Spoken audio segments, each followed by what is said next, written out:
Daizen est un chat, miaou miaou miaou, c'est le gars qui a trop la flemme. Yo les gars, ici Daizen, alias l'escroc du game. On se retrouve aujourd'hui pour une nouvelle vidéo. Que dis-je? Une nouvelle escroquerie. Je vais aujourd'hui vous présenter des animés qui vont vous faire dire merci Daizen, tu es le meilleur. Des escrocs. Si vous aimez bien les bails de vengeance, avec comme d'hab un héros surpuissant, bah reste ici mon frère, parce que je vais te mettre bien. Mais avant tout, je voudrais te parler de Oli, une marque qui te permettra de booster ton énergie aussi efficacement qu'un plat de viande de Luffy. Imagine, t'es en plein marathon de One Piece, t'es là, t'enchaînes, mais au bout d'un moment, tu commences à fatiguer. Pas de panique, avec Oli, t'as une recharge instantanée de haki, une dose, et c'est reparti pour 50 épisodes de plus. D'ailleurs, 50, c'est le nombre de canettes que tu évites de jeter en prenant un pot. L'écologie au max, pour faire pousser encore plus de senzu. Et le plus stylé, c'est que tu peux choisir parmi une tonne de saveurs. Tellement le choix est varié. T'as 3 gammes, énergie, Ice Tea et hydratation. Personnellement, j'ai kiffé le goût pêche et thé noir. Mais je te conseille de tester les packs découvertes où tu auras beaucoup d'échantillons qui te permettront de tester tous les goûts disponibles et trouver ta pépite. En plus, si tu t'entraînes comme Saitama, Oli est ton meilleur allié. Contrairement aux marques classiques, leurs produits sont naturels et très sains. Pas de sucre inutile, pas de taurine. La gamme énergie y ajoute même de la caféine cristallisée, appelée New Caf, pour prolonger les effets sans les inconvénients du crash post-caféine. Donc si toi aussi tu veux avoir un peu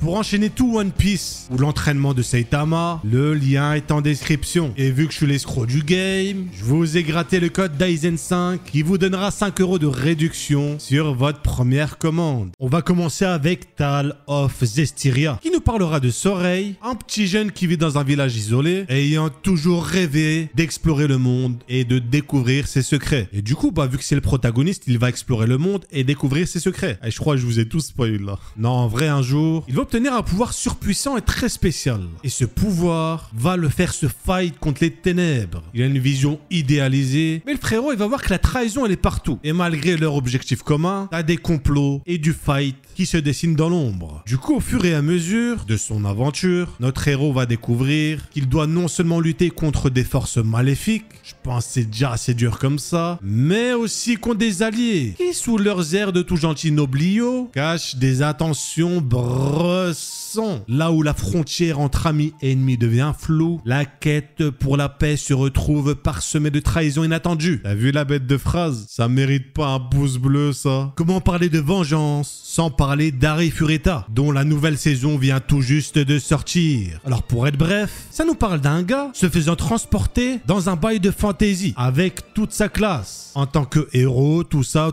Bon, vous connaissez. Et notre protagoniste, de base, c'était une grosse victime, puisqu'il se faisait harceler tout le temps. Et à un moment, avec sa classe, ils vont tomber sans faire exprès, dans un étage profond. Et un monstre surpuissant va apparaître devant eux. Et c'est là que notre héros, va se faire trahir par un de ses camarades. Ah, c'est pas cool ça. Et par la suite, notre frérot va se retrouver dans les abysses et devenir surpuissant, puisqu'il va acquérir la capacité d'absorber les pouvoirs des monstres qu'il bouffe. C'est cheaté de fou. Et par la même occasion, il va rencontrer une vampire chelou qui va devenir sa meilleure pote. Et j'aurais pas pu mieux présenter que ça. Franchement, l'animé est lourd. Et tu te prends facilement à l'intrigue principale. Et là, contrairement à d'autres isekai, notre héros veut rentrer chez lui. Enfin, le héros est vraiment stylé, sans parler du fait qu'il soit injouable. Actuellement 3 saisons, dont la dernière est encore en cours de diffusion. Ensuite, je vais vous parler d'un animé de samouraï, du nom de Aono Miburo. On suivra ici une milice, qui sont en gros à moitié flic, à moitié ronin, prêts à tout pour protéger leur shogun. Et donc notre histoire, ici ça ne sera pas juste des mecs qui se battent avec des sabres, même s'il y a des combats de fous. C'est une histoire avec des personnes charismatiques et ultra bien écrites, de toutes sortes de styles différents. Par exemple là, si je commence à te parler italien, pizza, quattro formaggi, tu vas me dire que je suis charismatique, ce qui est totalement vrai. C'est le gars qui dérape. Visuellement aussi, l'animé il est vraiment super stylé, avec un très bon souci du détail.